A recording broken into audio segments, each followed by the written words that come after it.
Entremos al tema el día de hoy, ¿les parece? Tenemos un tema muy interesante y esta es una frase que está entre signos de interrogación y dice, ¿religión verdadera? Porque vamos a hablar de una epístola en la Biblia, está casi al final, que es una epístola muy interesante, y es la epístola de Santiago. Y esta preciosa y enigmática carta que escribe Santiago en realidad se llama Jacobo.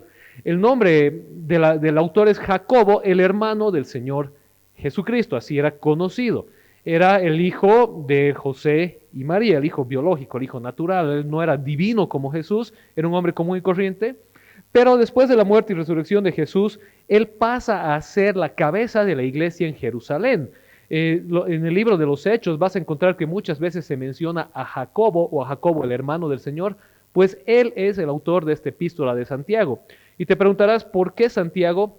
Porque, bueno, en Latinoamérica y en la parte hispana de Europa, mucha de nuestra tradición viene del idioma latín y al traducir el libro de hebreo o de griego al latín, o sea, el nombre era hebreo, el libro fue escrito en griego y lo tradujeron al latín y el traductor decidió que mejor ponerle Santiago y no Jacobo. Y por eso nos quedamos con el libro de Santiago. En todo caso, este Santiago escribe esta epístola, una epístola que se llama Epístola Universal, que está dirigida a toda la iglesia, y esta epístola abre la parte final del Nuevo Testamento de la Biblia, lo que se llama las epístolas universales. Y algunos los han llamado los libros olvidados al final del Nuevo Testamento. ¿Por qué? Porque son libros que rara vez se utilizan, de los que rara vez se hablan, a pesar de ser libros muy, muy importantes y muy, muy hermosos. Esta carta de Santiago es realmente desafiante. Utiliza un lenguaje muy directo. Diferente o contrario a Pablo, que le gusta usar la retórica, el análisis y darle vueltas a las cosas, Santiago dice las cosas de frente, las dice sin anestesia y te arrincona en una esquina y te dice tienes que decidir, sí o no, no hay vuelta que darle. Y esto ha llevado a muchas personas a que no les guste Santiago. Hay gente que no le gusta predicar de Santiago, que quiere volcar esas páginas de la Biblia, y hasta hay personas que preferirían que Santiago no esté en la Biblia. ¿Por qué? Porque confronta muchos de los preceptos de un cristianismo cómodo. Eh, Santiago desafía a todo creyente a madurar, a tener una fe madura. Nos desafía en nuestra actitud hacia las pruebas. Nos desafía en la vanidad o la futilidad de las riquezas que son pasajeras y son en vano. Y desafía la fe genuina. En medio de todo esto, Santiago en el capítulo 1 lanza al final del capítulo 1 una frase enigmática, una frase que causa conmoción al evangélico moderno, porque Santiago habla de la religión y dice la religión pura y sin mancha, la religión verdadera, la religión genuina. Y entonces muchos cristianos están leyendo su Biblia, muchos evangélicos modernos están leyendo su Biblia, llegan a Santiago 1, 26, 27 y dicen, ¿qué hago? Porque los cristianos tienen un eslogan, un cliché que muchas veces usan y dicen, el cristianismo no es una religión, sino, y llenan los puntos suspensivos, ¿no ve? Sino que es fe, sino que es vida, sino que es relación, etcétera, etcétera. Entonces, muchos cristianos dicen, el cristianismo no es religión y abren la Biblia y se encuentran con Santiago 1 que dice, la religión verdadera. ¿Y cómo reconciliamos esto? Y como no nos gusta a veces que nos confronten en nuestros clichés, en nuestras ideas, en nuestra meme de Facebook que define nuestro pensar, entonces pasamos el libro y nos hacemos a los locos. Pero está ahí, está en la palabra. Santiago habla de esto y resulta que Santiago nos dice que existe una religión que agrada a Dios. Existe una religión pura y verdadera. Y entonces hoy vamos a ver de qué está hablando Santiago, qué es eso, a qué se refiere. Empecemos leyendo este pasaje que ya les he mencionado, Santiago 1, 26 y 27, en algunas traducciones de la Biblia al español. Recuerden que el Nuevo Testamento fue escrito en griego, el libro de Santiago fue escrito en griego, pero como la mayoría no habla griego koiné, griego del siglo I, pues requiere una traducción a nuestro idioma y los traductores hacen el mejor esfuerzo para traer el sentido original del griego a nuestro idioma español común. Así que vamos a leer tres diferentes traducciones de Santiago al español. La primera es la Nueva Versión Internacional, la NBI, que es la Biblia que regularmente utilizamos aquí en nuestras transmisiones y en nuestras reuniones de la iglesia. Y dice así, Si alguien se cree religioso, pero no le pone freno a su lengua, se engaña a sí mismo y su religión no sirve para nada. La religión pura y sin mancha delante de Dios nuestro Padre es esta: atender a los huérfanos y a las viudas en sus aflicciones y conservarse limpio de la corrupción del mundo. Leamos la Biblia insignia de los evangélicos tradicionales, la Biblia famosa, la palabra de Dios en español, la Reina Valera 60. Si alguno se cree religioso entre vosotros y no refrena su lengua, sino que engaña su corazón, la religión del tal es vana. La religión pura y sin mácula delante de Dios el Padre es esta: visitar a los huérfanos y a las viudas en sus tribulaciones y guardarse sin mancha del mundo. Y tenemos una traducción más que se llama la Nueva Traducción Viviente. Es una linda traducción, una traducción bastante nueva, muy fluida en su lenguaje, y dice así: si afirmas ser religioso, pero no controlas tu lengua, te engañas a ti mismo y tu religión no vale nada. La religión pura y verdadera a los ojos de Dios Padre consiste en ocuparse de los huérfanos y de las viudas en sus aflicciones y no dejar que el mundo te corrompa. Ok, 3 diferentes traducciones de la Biblia, una clásica, la Reina Valera, una muy moderna, la NTV, y una al medio, digamos así, la NVI. Y resulta que a pesar de que el lenguaje es muy diferente, todas las traducciones están de acuerdo en algo. Santiago está hablando de una religión pura y verdadera. Santiago está hablando de una religión que agrada a Dios. Entonces, la siguiente pregunta, la pregunta más profunda que nos corresponde hoy, es definir eso. ¿Qué es religión? Esa palabrita religión, ¿a qué se refiere Santiago? Porque debemos tomar en cuenta que el idioma evoluciona con el tiempo, el significado de las palabras cambia con el tiempo. Y hoy en día tenemos una idea de lo que es religión que posiblemente no se alinee a lo que Santiago está diciendo. Entonces, Santiago, lo que se traduce como religión al español, es un vocablo griego, es una palabra griega que es la palabra treskos. Y creo que tenemos la palabra para, ahí está, la religión, que es la palabra griega treskos. Esta palabra, treskos, aparece en su raíz solamente en otros 2 libros de la Biblia. En el libro de Hechos, escrito por Lucas, y en el libro de Colosenses, la epístola a los Colosenses, escrita por el apóstol Pablo. Es decir, es utilizada por Santiago en este pasaje y luego es utilizada solo en otros 2 lugares en toda la Biblia. En el libro de Hechos, una vez, y en Colosenses 2 veces dentro del mismo pasaje. Leamos entonces cada una de estas ocurrencias de la palabra treskos en su raíz, ¿sí? Dice así, Hechos 26:5. Ellos me conocen desde hace mucho tiempo y pueden atestiguar, está hablando Pablo, si quieren, que viví como fariseo, de acuerdo con la secta más estricta de nuestra religión. Ahí está nuevamente esa palabra, religión.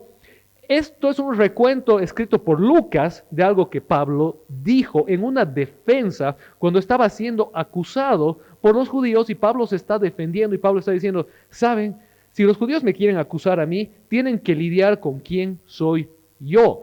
Y Pablo dice: yo era el más religioso de los judíos. Yo seguía toda la fe judía al pie de la letra. Pablo está defendiendo lo que hacía en su práctica judía.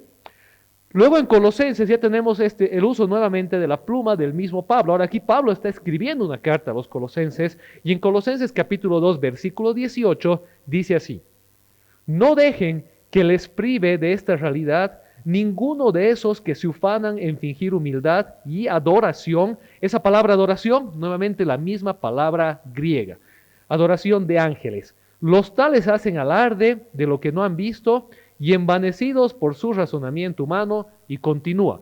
Pablo está hablando ahí de que los cristianos hemos sido llamados a libertad y a conocimiento del Dios verdadero, y en medio había una nueva secta que se estaba formando que hablaba de una cierta adoración a los ángeles.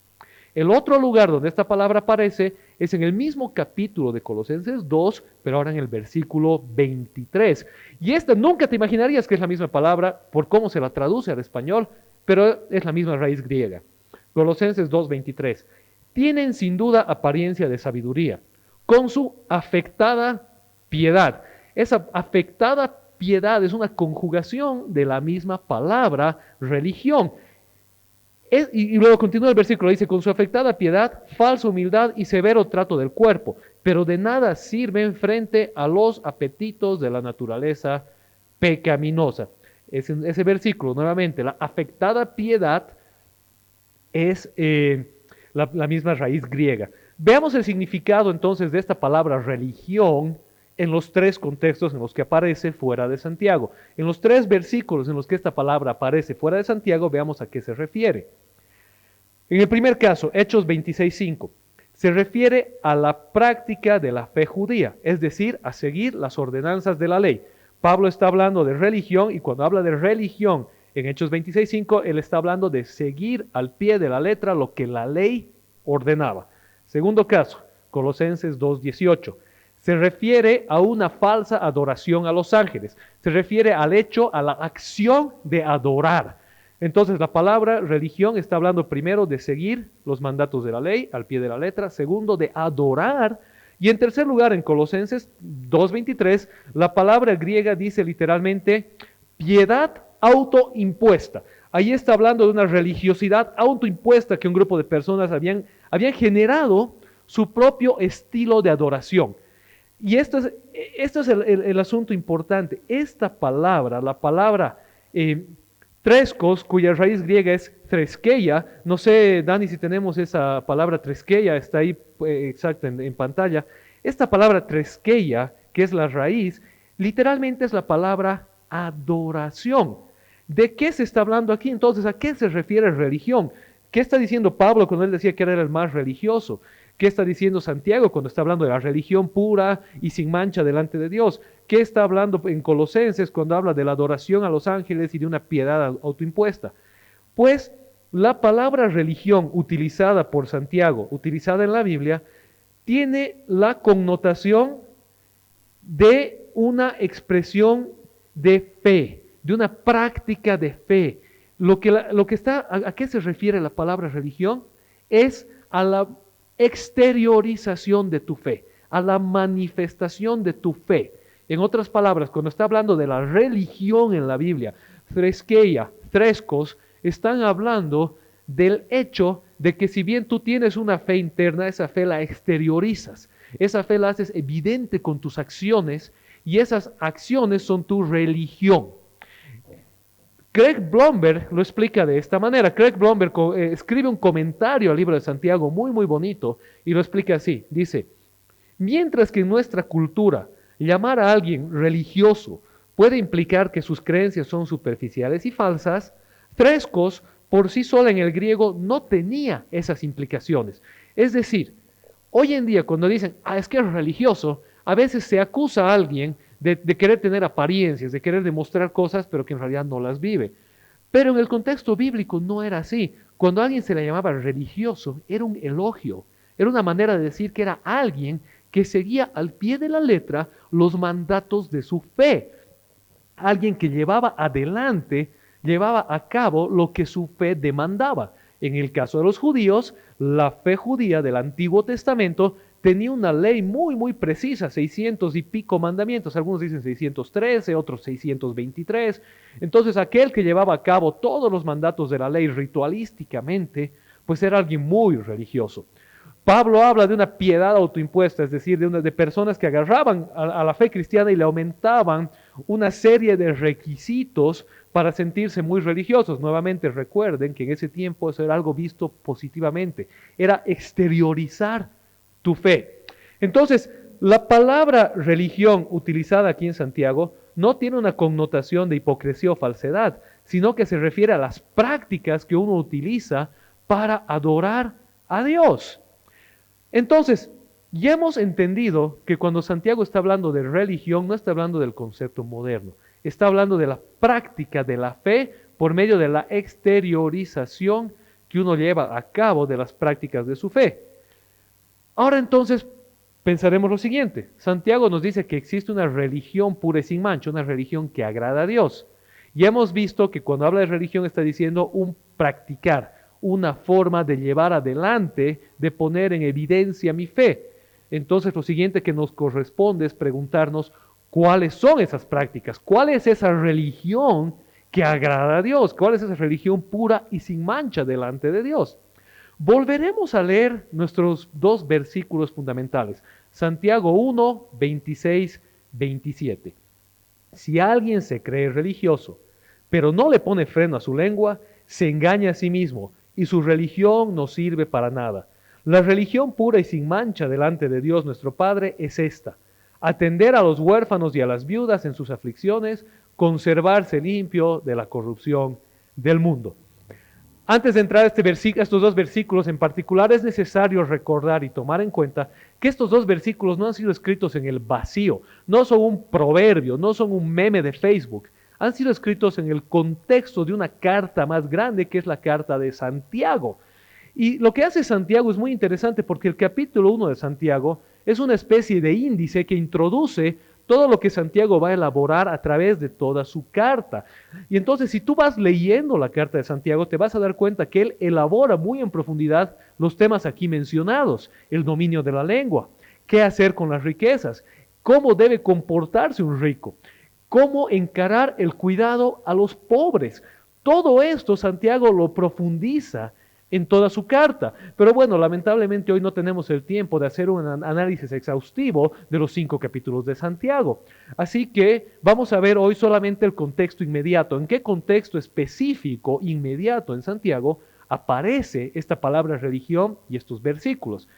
Vamos a leer Santiago 1 del 19 al 25.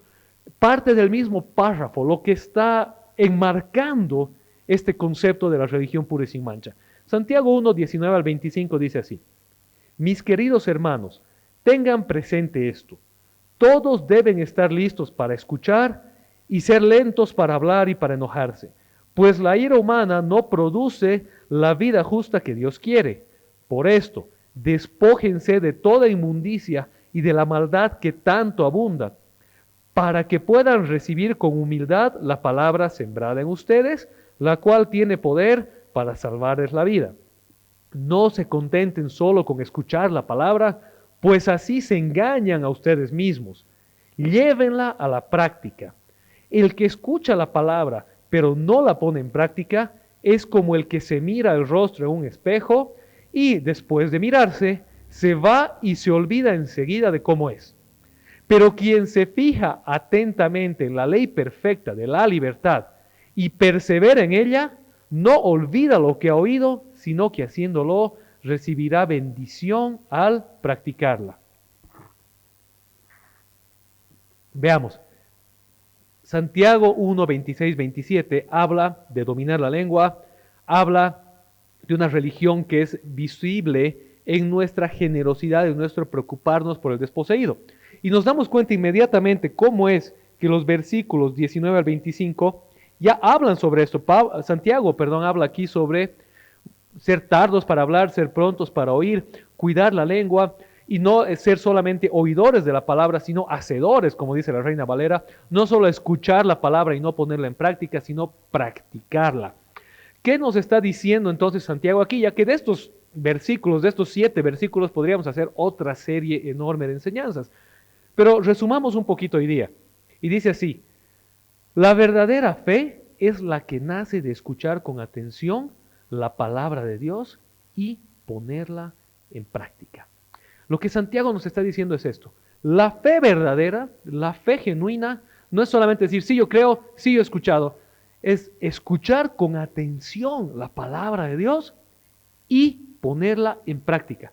Es tanto una convicción eterna y personal como la práctica, la aplicación, la materialización de esa convicción. Entonces Santiago está hablando de la fe genuina y cómo es que esta fe se adquiere y se aplica. En este contexto, él introduce la declaración acerca de la religión pura y sin mancha. Y esto es lo que Santiago nos dice con respecto a la religión. Si alguno dice que su fe se hace evidente porque lleva adelante todos los rituales tradicionales de su creencia, pues pruébelo también con demostraciones de amor. Si tú dices, yo tengo fe, y la puedes ver en mi ritualismo, en otras palabras, yo no me falto ni un solo domingo a la iglesia, yo leo la Biblia todos los días, yo oro cada mañana durante 10 minutos, excelente, estás haciendo todo. Y luego Santiago dice, pero tienes que demostrar esa fe en su aplicación del amor. Solamente ejecutar las prácticas de la fe no es suficiente. La verdadera religión, es decir, la fe y adoración verdaderas, son aquellas que nacen del corazón y se hacen evidentes en la práctica. Una de las muestras más evidentes de la religión genuina es preocuparse por los desposeídos. Entonces, tomemos en cuenta lo siguiente.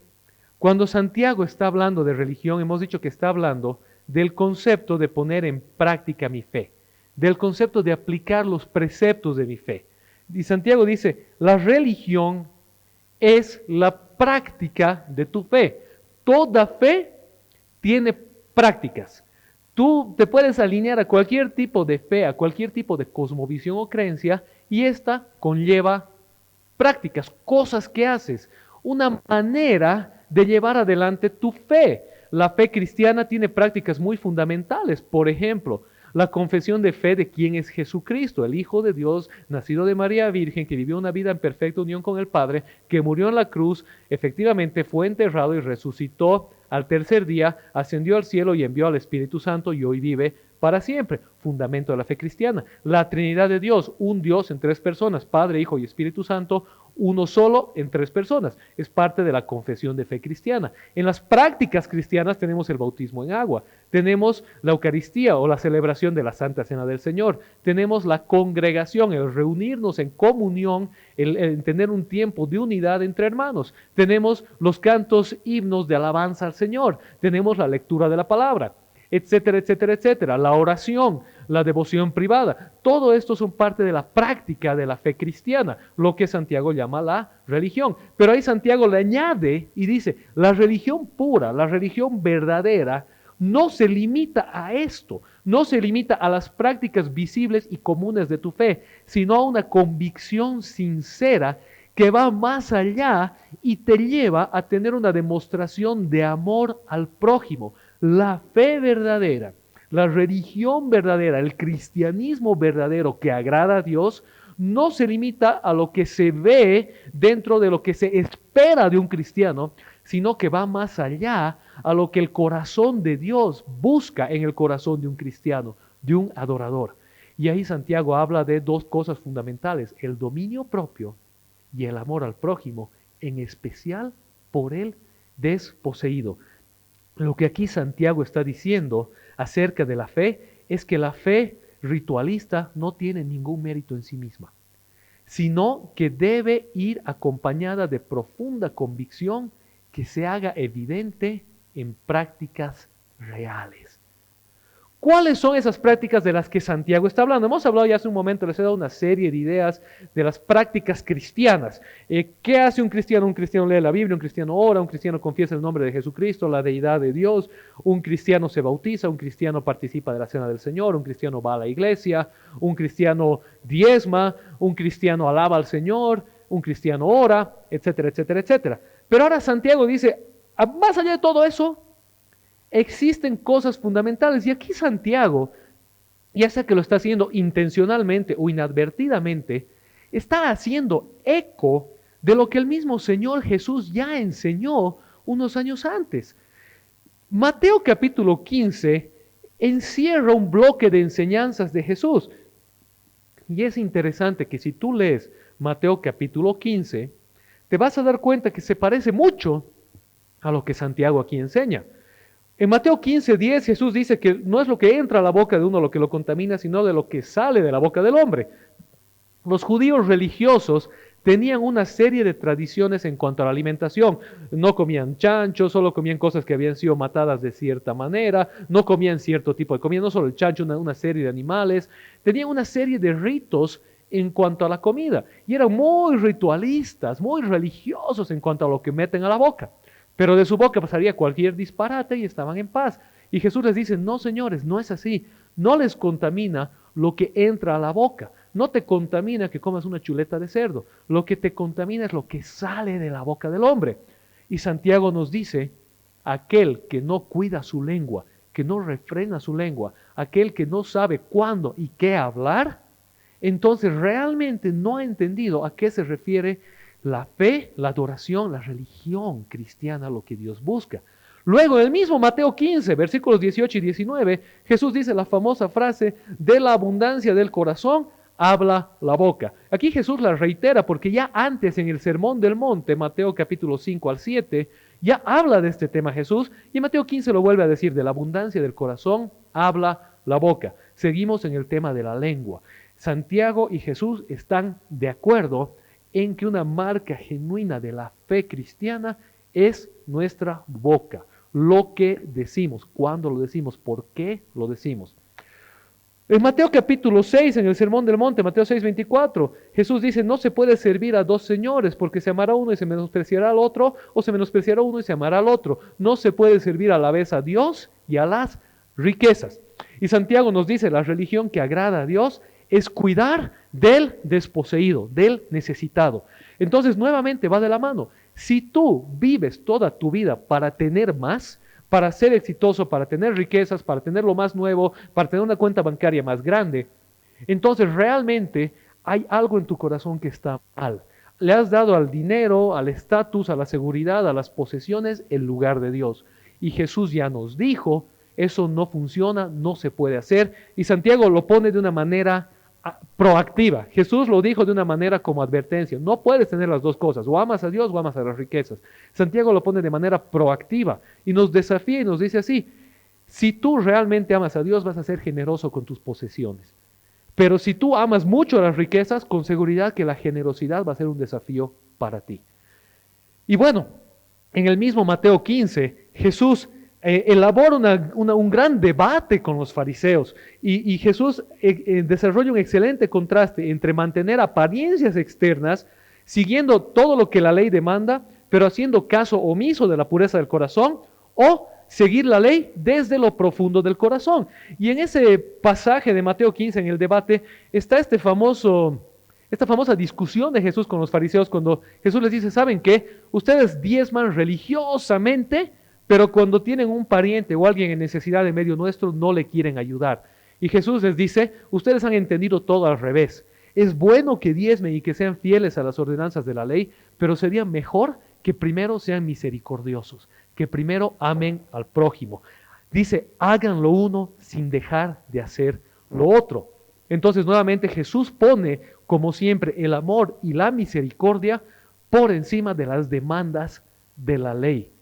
Entonces, ¿de qué está hablando acá? Santiago está haciendo eco de las enseñanzas de Jesús, tanto en Mateo 15 como en el Sermón del Monte, y nos está diciendo que la religión pura y sin mancha, la religión verdadera, la verdadera práctica exterior de nuestra fe y de nuestra adoración, es, uno, saber domar la lengua, y en segundo lugar, demostrar verdadera y genuina preocupación por los desposeídos, por aquellos en necesidad en medio nuestro. Esta verdadera religión pura y sin mancha mantiene una vida conforme a los principios de Dios y no a los principios del mundo. Santiago cierra este pasaje diciendo, conservarse limpios de la corrupción del mundo. En otras palabras, Santiago nos está diciendo esto, tú haces alarde de buena fe, tú dices, yo soy un cristiano de verdad, yo amo a Dios con todo mi corazón, y Santiago dice, excelente, ahora demostralo con las acciones que no solamente se hacen visibles en lo que se espera de ti, demostralo yendo más allá de lo que se espera, siendo sabio en tu hablar.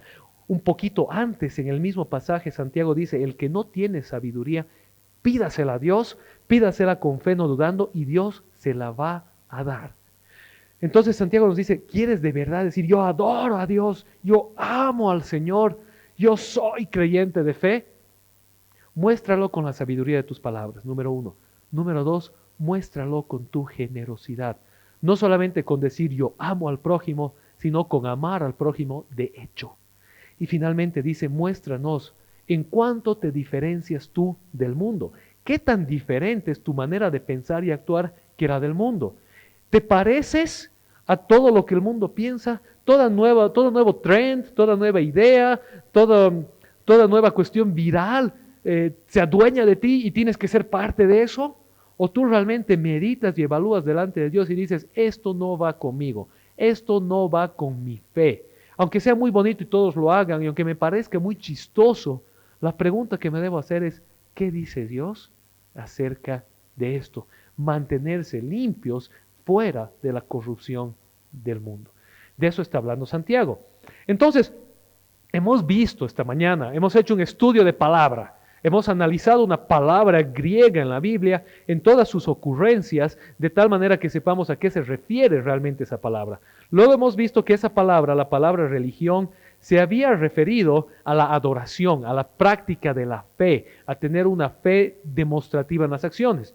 Y hemos visto entonces que Santiago nos dice que hay una religión, una aplicación de la fe, una especie de elementos de la fe que debemos llevar a cabo que agradan a Dios, que son puros y sin mancha. Y nos dice estos son, primero, el hablar con sabiduría, dos, el demostrar amor genuino por el necesitado, y número tres, el mantenerse fuera de la corrupción del mundo. Pablo también lo dice en el capítulo de Romanos, que cada vez volvemos a traer a colación Romanos 12, 1 a 2, donde nos dice que no pongamos nuestro cuerpo al servicio del mundo, sino al servicio de Dios, y que no nos adecuemos a la mentalidad del mundo, sino que seamos renovados en nuestro entendimiento para adecuarnos a la voluntad de Dios. Veamos ahora algunas aplicaciones de este pasaje de Santiago capítulo 1, versículos 26 al 27, aplicaciones muy contextuales y muy contemporáneas para nosotros. Pues bueno, ¿cómo lo aplico en mi vida? Veamos, número uno, la triste realidad es que a pesar de que el grito de guerra de los cristianos modernos suele ser Jesucristo no es religión, y seguido de un bla, bla, bla. ¿Y por qué decimos bla, bla, bla? Porque no hay un solo final a esto, ¿verdad? Jesús no es religión, Jesús es vida. Jesús no es religión, Jesús es una relación. Jesús no es religión, Jesús es una convicción, etcétera, etcétera, ¿no? Entonces, muchos cristianos tienen este grito de guerra para decir, yo no soy religioso, yo no soy fariseo, yo no soy tradicionalista, yo soy genuino. Entonces, a pesar de esto, muchos cristianos de hoy siguen practicando un nuevo estilo de religiosidad. Y es lo más chistoso porque es como Santiago decía, te ves al espejo, te das la vuelta y te olvidas lo que has visto. ¿Por qué? Porque no soy religioso y genero mi propia religiosidad. ¿Por qué? Porque hacemos caso omiso de estas enseñanzas bíblicas de Santiago, que son una repetición de lo que la Biblia viene enseñando a través de toda la palabra. Es decir, Santiago, como decía al principio, Santiago es muy directo en su manera de hablar y nos los pone frontal y nos dice, ok, aquí está la cosa, ahora, ¿qué haces? Pero no quiere decir que Santiago se lo inventó, y hemos visto que Jesús habla de esto. La ley del Antiguo Testamento habla de esto muchísimas veces. La idea de cuidar del huérfano, de la viuda, del extranjero, del desposeído, nace en el Levítico y en el Deuteronomio, desde el principio de la ley. El apóstol Pablo lo reitera vez tras vez tras vez en sus cartas. Entonces, no es esto algo que Santiago se invente, simplemente algo que Santiago lo pone de frente. Es como que alguien que le da vueltas y te está tratando de convencer de algo sin ofenderte, y Santiago viene y te dice, no, un cachito, mira, así es la cosa, ahora la tomas o la dejas. Este es el negocio. Entonces, muchos cristianos dicen, yo no soy religioso, yo soy vida, y se generan un nuevo estilo de religiosidad haciendo caso omiso de lo que la palabra de Dios nos confronta a hacer y hacer. Hoy en día, muchos cristianos buscan vivir su espiritualidad bajo nuevos ritualismos emocionales. ¿A qué nos referimos? Es así que se considera como un momento espiritual cuando hay una música que mueve las emociones, cuando hay un predicador carismático que evoca una respuesta, o cuando hay un momento místico en la oración. Es decir, nosotros decimos, yo no soy religioso, hermano, yo tengo una relación de vida con el Señor Jesucristo. Entonces le preguntas, ¿y cómo funciona eso? ¿Y cómo funciona eso? Es que en los tiempos de adoración, de alabanza, de música, yo lloro y me arrodillo y le clamo al Señor y viene una electricidad que me toma, y yo me paro y profetizo las profundidades de los misterios del reino de los cielos. Y voy y el pastor habla una palabra hermosa, una palabra desafiante para mi vida. El pastor siempre tiene algo hermoso que decir. ¿Y qué ha dicho el pastor? No me acuerdo, pero era hermoso. Y entonces, hermano, ¿y cómo eres tú un cristiano verdadero? ¿Cómo es ser cristiano? Es que todos los días, hermano, yo me levanto antes de la salida del sol y me pongo de rodillas y clamo al Señor durante 1 hora hasta que algo se quebranta en el cielo y entonces mi oración se hace verdad. ¿Y qué has clamado al Señor? Que mi vecino se muera para que yo pueda comprar ese departamento, hermano. Entonces, lo que pasa es que estoy haciendo un ejemplo jocoso, pero de algo que es una realidad más profunda. Muchas veces hemos cambiado la religiosidad tradicional por una nueva religiosidad, un nuevo estilo de rituales que seguimos sin alinearlos a la palabra de Dios, al espíritu de la palabra de Dios. Y Santiago nos confronta en eso. Y Jesús nos confronta en eso y nos dicen, es necesario que hagas lo uno sin dejar de hacer lo otro. ¿Qué quiere decir eso? Alaba a Dios y permite que la música y el Espíritu Santo, por medio de la música en el tiempo de alabanza, toque tu vida. Sí. Escucha la predicación del pastor, hazlo. Y busca un pastor que predique de tal manera que no te ponga a dormir, sino que realmente te desafíe. Porque muchas veces las prédicas sirven de cura de insomnio, ¿verdad? Pero entonces búsquete una prédica que te levante, que te desafíe, que te hable. Ten tiempos devocionales de oración, haz todo eso. Pero recuerda que todo eso, si no lleva a un cambio genuino de mi corazón, si no lleva a una forma diferente de pensar la vida y de pensar al prójimo, entonces cae en saco roto. Es simplemente mi nueva religión. Continuamos entonces porque hablamos de un momento espiritual, de un momento místico. El pastor ha usado la palabra misticismo, gnosticismo. No, místico quiere decir algo que va más allá de lo que uno siente con sus propias experiencias humanas, con sus 5 sentidos. Entonces, de una manera, la fe tiene un componente, así tiene un componente que va más allá de lo que mis 5 sentidos me revelan y va a una conexión espiritual con Dios. Bueno, muchos de estos mismos cristianos son tardos para oír la palabra de Dios y apropiarla. Y esto es un cáncer de la iglesia evangélica del siglo XXI. Y diríamos ya del siglo XX, pero ha hecho metástasis en el siglo XXI. Los cristianos hoy en día te pueden cantar 20 canciones de memoria, te pueden decir las citas de 200 pastores de memoria, pero no se saben un versículo bíblico. No tenemos la práctica de agarrar y abrir la Biblia y decir, esto me han predicado, voy a leerlo en la Biblia para ver si de verdad dice eso, si de verdad está en el contexto, si es lo que Dios dice, si voy a ser pronto para escudriñar la palabra de Dios, si voy a ser pronto para oír la palabra de Dios. Necesitamos alimentarnos de la palabra de Dios, todo lo demás es periférico. Por eso Dios ocupó toda la historia para dejarnos su testamento, su legado. Y su testamento y su legado no es un himnario, no es un estilo de música, no son una colección de dichos de sabiduría que los pegamos en Facebook. Es la historia de Dios en la historia, es la Biblia. Es su historia en medio nuestro, relacionándose con nosotros y llamándonos de vuelta para sí. Los cristianos no pueden ser tardos y desechar la palabra. Los cristianos deben adorar y amar la palabra de Dios. La palabra de Dios bien expuesta y enseñada. Porque alguno dirá, pues me es suficiente leer la Biblia, yo no necesito que nadie me enseñe. Pues lo siento, eso no es lo que la Biblia dice. La Biblia reitera vez tras vez tras vez que necesitamos que la palabra de Dios sea enseñada. Ya desde el Antiguo Testamento Moisés enseña las tablas de la ley al pueblo. Nehemías y Esdras redescubren la ley de Moisés y dice ahí en el libro de Nehemías que el sacerdote Esdras la explica al pueblo de tal manera que todos la entiendan. En Hechos capítulo 8 tenemos la historia de Felipe y el eunuco.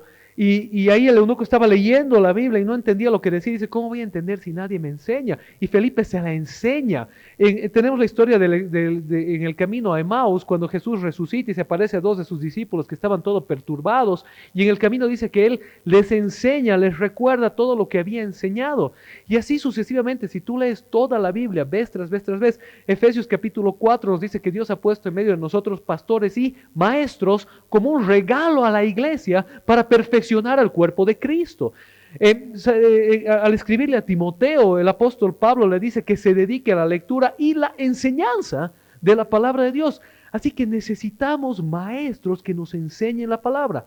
Al mismo tiempo, como decía antes, esto no quiere decir que me trague como píldora todo lo que me enseñan. Necesito yo escudriñar la palabra. Así funciona esto.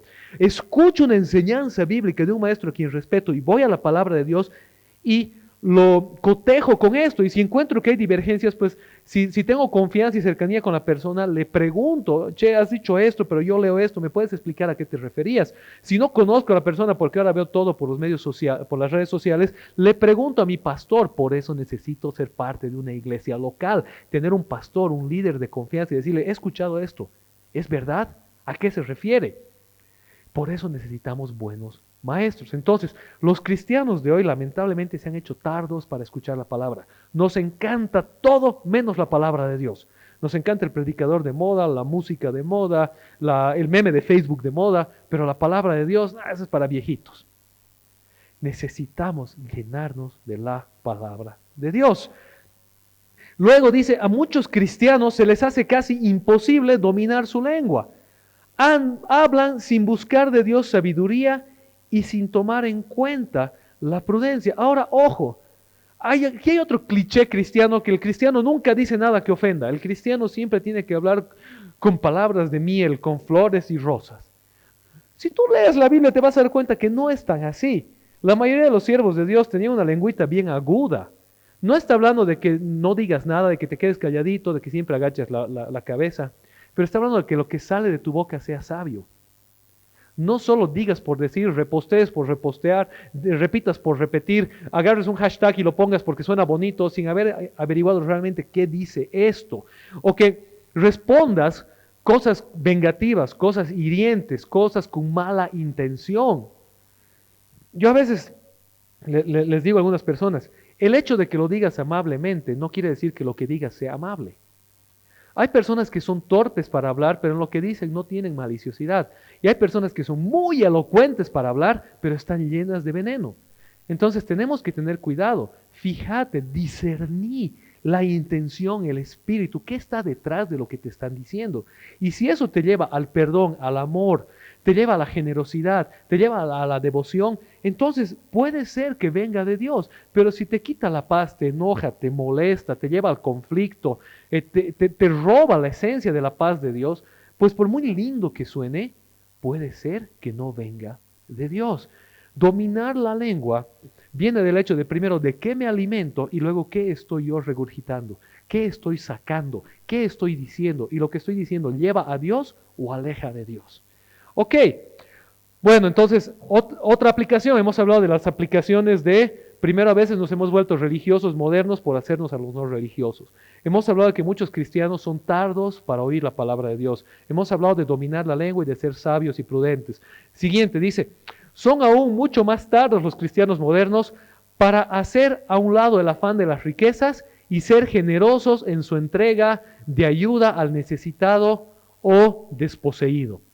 Si bien es cierto que estadísticamente las iglesias cristianas en general son de lejos las instituciones no gubernamentales que más apoyo social brindan en el mundo entero, apoyo que se hace efectivo en centros de acojo de necesitados, centros de rehabilitación, hospitales, escuelas, etcétera, etcétera, etcétera, también es cierto que el cristiano común tiene muy pocas veces la práctica de hacer de la generosidad y la preocupación por el desposeído una práctica constante de vida. Déjame decirte esto, aquí me quiero detener, porque algo que se ha puesto muy de moda ahora en las redes sociales es decir, las iglesias, bla, bla, bla, bla, ¿no? Y todo es criticar a las iglesias, lamentablemente de gente que no tiene idea ni de historia, ni de estadística, ni de iglesia. ¿Por qué? Históricamente hablando, el movimiento monástico de la iglesia cristiana, ¿por qué digo la iglesia cristiana? Porque cuando nace este movimiento todavía toda la iglesia era una, no había la división entre la iglesia católica romana, la iglesia de Oriente, las iglesias protestantes, evangélicas. Entonces, la iglesia cristiana, en su más puro inicio, nace con la idea de tener hospitales, de tener centros de acojo y de tener centros de educación. Como hoy concebimos culturalmente el concepto de hospital, hospedaje y universidad, son resultados de la fe cristiana. La iglesia cristiana históricamente capitanea, instaura la idea de cuidar del desposeído, del enfermo y de brindar educación a la masa, al pueblo. Antes de eso, los enfermos se morían, los desposeídos eran lo peor de la sociedad y la educación era solo de las élites. Si la iglesia cristiana lo hizo bien o mal, ese es otro tema, pero sin la cosmovisión cristiana, y esto no solamente lo dicen los historiadores cristianos, lo dicen los historiadores seculares que tienen un poco de amor propio, la idea que hoy tenemos, el concepto que hoy tenemos del cuidado, del desposeído, del necesitado, del enfermo y de la educación masiva, es resultado directo de la cristianización de Europa. Ok, número 1, hablemos de la historia. Número 2, hoy en día, si haces a un lado los grandes aportes gubernamentales, las grandes instituciones gubernamentales, que sí, por medio de nuestros impuestos y por medio de los recursos naturales, generan riqueza, entonces es su obligación cuidar del pobre, cuidar del desposeído y cuidar del enfermo, lógicamente, porque en realidad ellos no son nada más que una extensión de la sociedad para administrar los bienes de la sociedad, pues sí, ellos tienen que cuidar. Pero fuera de las instituciones gubernamentales, hablando del sector privado, estadísticamente de lejos, pero muy de lejos, las instituciones que mayor generosidad dan, las instituciones que mayor bien social hacen en el mundo entero, son las iglesias cristianas en todas sus denominaciones. La mayoría de albergues para huérfanos, de albergues para niños en necesidad, la mayoría de centros de rehabilitación, muchos hospitales, muchas escuelas de bajo costo, etcétera, etcétera, etcétera, son manejadas y o sostenidas por la iglesia cristiana. Algunos ponen ahí en Facebook, ay, ¿qué hace la iglesia cristiana? Ok, te lo pongo así en nuestra Bolivia. Quita la iglesia cristiana, tanto católica como evangélica como protestante, vas a tener el 60% de los centros de acojo para niños y para ancianos cerrados en una semana. Vas a tener una serie de hospitales que van a recibir muchísimo menos donaciones. Vas a tener un montón de colegios que ahora son de muy poco costo, en un costo disparado o desapareciendo. O lo vas a estatalizar todo y buena suerte porque ya sabemos cómo funciona todo cuando es manejado por el Estado, no solo en Bolivia, sino en todo el mundo. La iglesia cristiana, callada y silenciosamente, sostiene mucho del esfuerzo que va hacia el más necesitado. ¿Por qué no hace pompa y sonaja? Porque una empresa que una vez al año dona algo, pues tiene que hacerlo público. Pero una institución que hace de su estilo de vida el cuidado del necesitado, no lo hace público porque es su estilo de vida. Te lo voy a poner así. En la pareja, aquella pareja que se lleva bien y que constantemente se está dando uno y el otro amor constante, no necesitan hacer una gran cosa esa única vez al año en el que les regala chocolate. Pero si una vez al año les regalas chocolates, pues fotito y todo, ¿verdad? Porque tienes que demostrar que algo bueno haces. La iglesia cristiana tiene la costumbre de hacer este tipo de cosas, de ayudar al necesitado. Ahora, aquí hay un punto, volvemos a lo que decía hace un momento, lamentable, que si bien la iglesia cristiana como institución hace esto, muchos cristianos individuales todavía no han adoptado este estilo de vida. Este no debe ser un estilo de vida institucional, debe ser un estilo de vida de convicción personal, de adoración genuina. Mi religión cristiana, es decir, la puesta en práctica de mi fe y mi adoración cristiana, debería llevarme a tener un estilo de vida de cuidado del prójimo, de cuidado del necesitado. El cristiano debería vivir una vida de generosidad y de apoyo al desposeído. Durante este tiempo, muchas iglesias cristianas silenciosamente han estado apoyando. ¿Qué han estado apoyando? Han seguido sosteniendo todos estos albergues y lugares en los que hoy esta gente desposeída habita, tiene alimento, tiene techo. Como Génesis Cochabamba, ¿qué se ha hecho? Por ejemplo, hemos repartido más de 500 canastas familiares.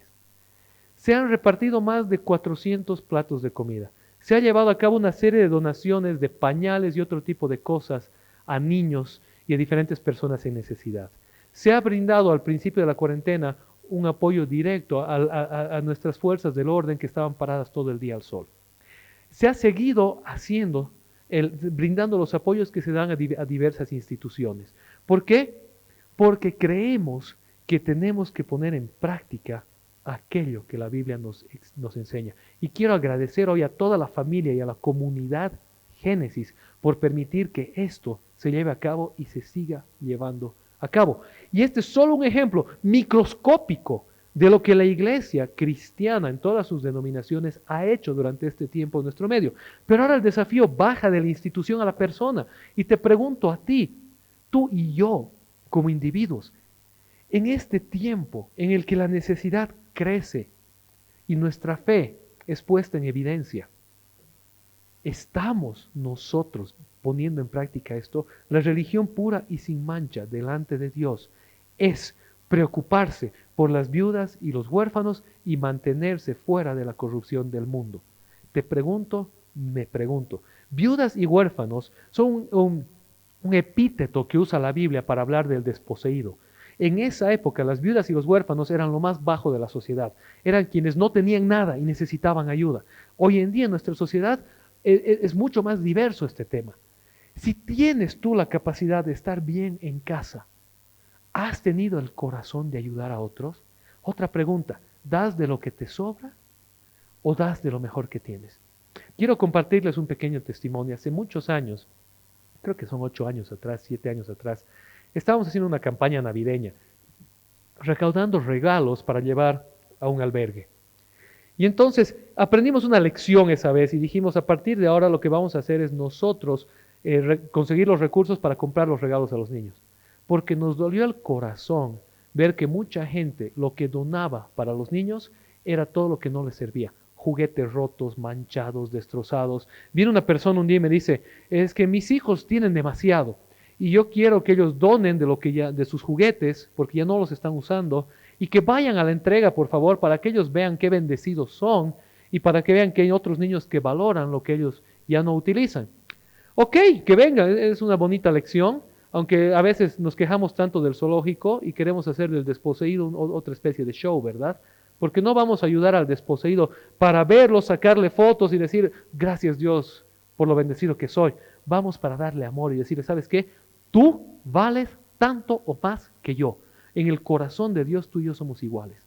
Ok, más allá de eso, llegan las donaciones, todo destrozado. ¿Qué hacemos? Porque ya te está diciendo el corazón con el que eso está dado. O sea, mi basura, como no la quiero botar al basurero, se la voy a dar a estas personas. ¡Qué vergüenza! Como hijos de Dios tenemos que dar lo mejor. No estoy hablando de dar a la iglesia porque va a decir que el pastor está pidiendo el diezmo y no sé qué cosas. Estamos hablando de ayudar al necesitado. Cuando yo voy a dar, ¿qué doy? ¿Doy con amor? ¿Doy genuinamente? ¿Doy con generosidad? ¿O doy para sentirme bien y decir, yo he dado también? Santiago nos desafía y nos dice, ¿sabes qué? Tú dices que amas a Dios, tú dices que tienes fe, tú dices que eres creyente, pues que se vea en la práctica. Sé sabio en tus palabras. Ama al prójimo, ayuda al desposeído y mantente fuera de la corrupción del mundo. Es un desafío para ti y para mí en este tiempo. En este tiempo, si tenemos cómo y con qué ayudar, debemos hacerlo de corazón genuino. Esa es la marca de nuestra fe. Finalmente, muchos cristianos siguen sirviendo y sirviéndose de los criterios del mundo en más de un área de su vida.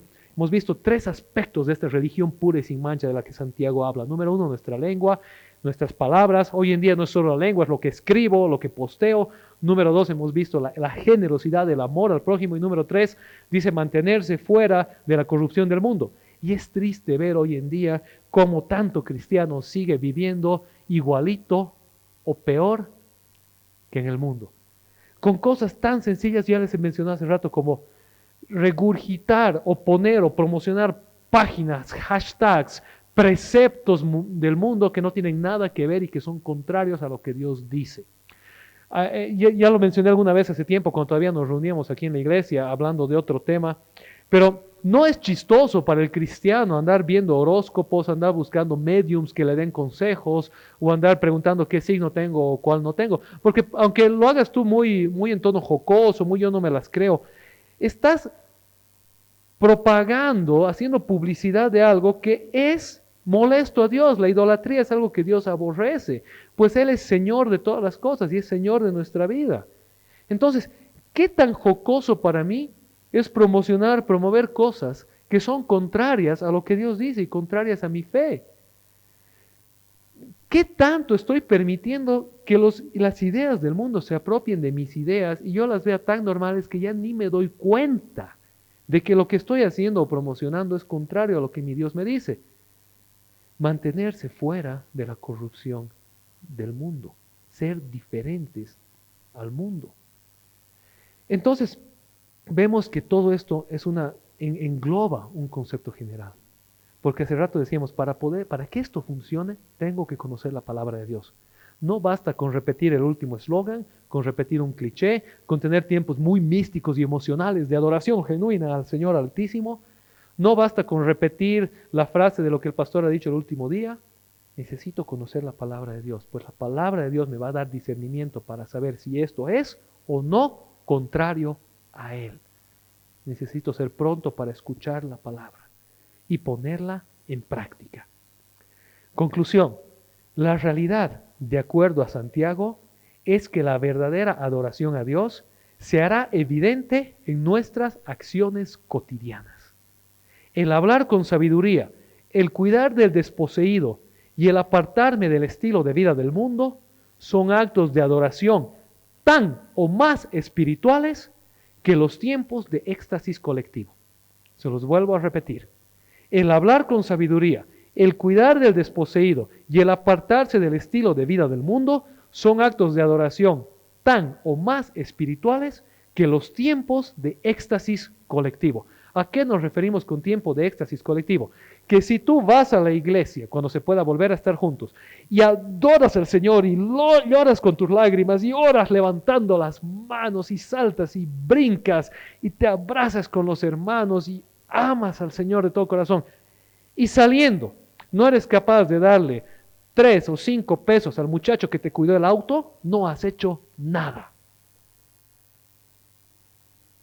Si no eres capaz de dejarle una propina generosa al mesero que te atendió, no has hecho nada. Si en el camino de la iglesia a tu lugar, a tu restaurante, te has peleado con todos los conductores que se te han cruzado, no has hecho nada. Y todas tus lágrimas, tus saltos, tus gritos, tus arrodilladas se han quedado en la puerta. Necesitamos esos tiempos genuinos con Dios, de adoración, de oración, de lágrimas, de un tocar, de un mover especial de Dios en nuestras vidas, de adoración corporativa, sí, pero eso se va a ver si fue genuino o no cuando salgas. ¿Cómo vivimos? Sabios con nuestras palabras, generosos y preocupados por el prójimo, especialmente por el desposeído, y separándonos del estilo de vida del mundo. No aislándonos del mundo, pero siendo diferentes en medio del mundo. Ese es el desafío de Santiago. Ese es el desafío de Santiago 1, 26 y 27. Los dejo con el versículo. Si alguien se cree religioso, pero no le pone freno a su lengua, se engaña a sí mismo y su religión no sirve para nada. La religión pura y sin mancha delante de Dios nuestro Padre es esta: atender a los huérfanos y a las viudas en sus aflicciones y conservarse limpio de la corrupción del mundo. Que Dios nos bendiga y que podamos ser realmente personas de adoración, fe y acción genuina. Religiosos de verdad, no religiosos a lo tradicional. Que tengan una hermosa semana llena del Señor y llena de oportunidades para poner en práctica nuestra fe. Muchas gracias por su tiempo el día de hoy. Nos vemos en una próxima ocasión y antes de irnos, como siempre, queremos recordarles que por favor, en todo momento cuando salgas o estés con alguien, utiliza tu tapaboca, trata de utilizar lentes, lávate bien las manos, ten siempre a la mano uno de estos, un alcohol en gel. Es mejor que tu piel esté un poco seca y tengas que humectarla constantemente, a que tu piel esté muy bonita y te agarres una enfermedad, no solo coronavirus. Es una buena práctica tener una higiene constante. No salgas de tu casa a menos que necesites hacerlo, y si necesitas hacerlo, hazlo con todas las precauciones. No seas frío hacia el prójimo. Apliquemos esto de hoy en este consejo más. ¿Sabes qué? Si tú puedes quedarte en casa, hazlo. Pero hay muchos que no pueden. Hay muchos que para poder llevar el pan de cada día ahora tienen que salir. Hay muchos que tienen bebés con hambre en su hogar, necesitan salir. Salgan con cuidado y si ves a alguien que está saliendo, no lo juzgues, cuídalo, ámalo. Puede ser que necesite traer el pan a un bebé que está llorando. Si puedes quedarte en tu casa, hazlo. Si no puedes, sal con todas las precauciones. Cuidémonos, amémonos los unos a los otros. Ahora sí, que Dios los bendiga. Nos vemos en una próxima ocasión. Hasta pronto, gracias.